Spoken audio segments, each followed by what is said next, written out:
देश में राजनीतिक विपक्ष यानी कि कांग्रेस इस समय सरकार पर पूरी तरह से हावी है, यानी कि कांग्रेस ने सरकार के खिलाफ मोर्चा खोल रखा है।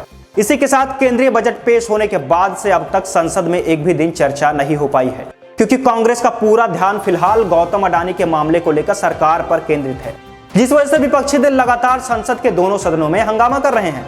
इसी मामले पर संसदीय कमेटी बनाने की मांग भी हो रही है। उधर सत्ता पक्ष राष्ट्रपति के अभिभाषण पर धन्यवाद प्रस्ताव पर चर्चा की मांग कर रहा है। कुल मिलाकर टक्कर जारी है और टक्कर बराबरी की है, पर फिलहाल विपक्ष अपने पूरे रंग में है। आज भी हंगामे के बाद लोकसभा राज्यसभा की कार्रवाई को शुरुआत में दोपहर 2 बजे तक स्थगित कर दिया गया था। दूसरी तरफ कांग्रेस आज देश भर में LIC के कार्यालयों के बाहर विरोध प्रदर्शन कर रहा है। इससे पहले अडानी मामले को लेकर लोकसभा और राज्यसभा में विपक्ष सांसदों द्वारा नारेबाजी की गई और कुल मिलाकर आखिर में 7 फरवरी की सुबह यानी कल दोपहर 11 बजे तक के लिए स्थगित कर दिया गया है।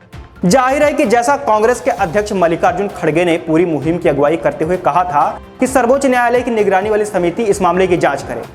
कांग्रेस और अन्य विपक्षी दलों के नेता लगातार प्रधानमंत्री मोदी के ऊपर अडानी से मिले होने का इल्जाम लगा रहे हैं, साथ ही इस पूरे मामले की जांच करने की भी मांग कर रहे हैं। हालांकि इस बीच अडानी समूह के द्वारा एक बड़ा फैसला लिया गया है, तो ये बड़ा फैसला आखिर क्या है, इस बारे में जानना है।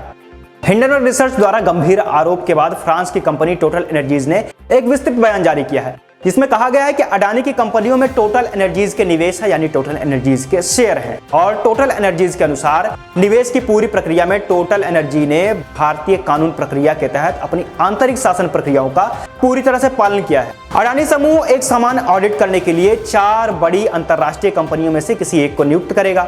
अडानी समूह के फ्रांस मुख्यालय वाली टोटल एनर्जीज का अडानी की कई समूह की कंपनियों में निवेश है, जैसे कि अडानी टोटल में 50%, तो वहीं अडानी टोटल गैस में 37.4% और अडानी ग्रीन एनर्जी लिमिटेड में 19.75% की हिस्सेदारी है। फ्रांस की प्रमुख ऊर्जा कंपनी ने आगे कहा है कि टोटल एनर्जीज की संतुष्टि के लिए किए गए उचित परिश्रम सर्वोच्चतम नियमों के अनुरूप थे और सर्वकालिक डोमेन और सभी प्रासंगिक सामग्रियों की समीक्षा की गई थी, जिसमें लागू कानूनों के तहत आवश्यक नियमों को विस्तृत खुलासे शामिल थे।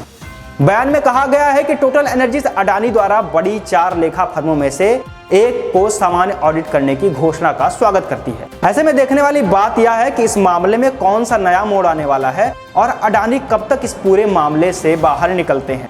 क्या अडानी इस पूरे मामले से बाहर निकलने में सफल होते हैं या उनके लिए कोई और बड़ी मुसीबत इंतजार कर रही है। देखना दिलचस्प होगा। आप बने रहिए हमारे साथ और देखते रहिए हमारे चैनल।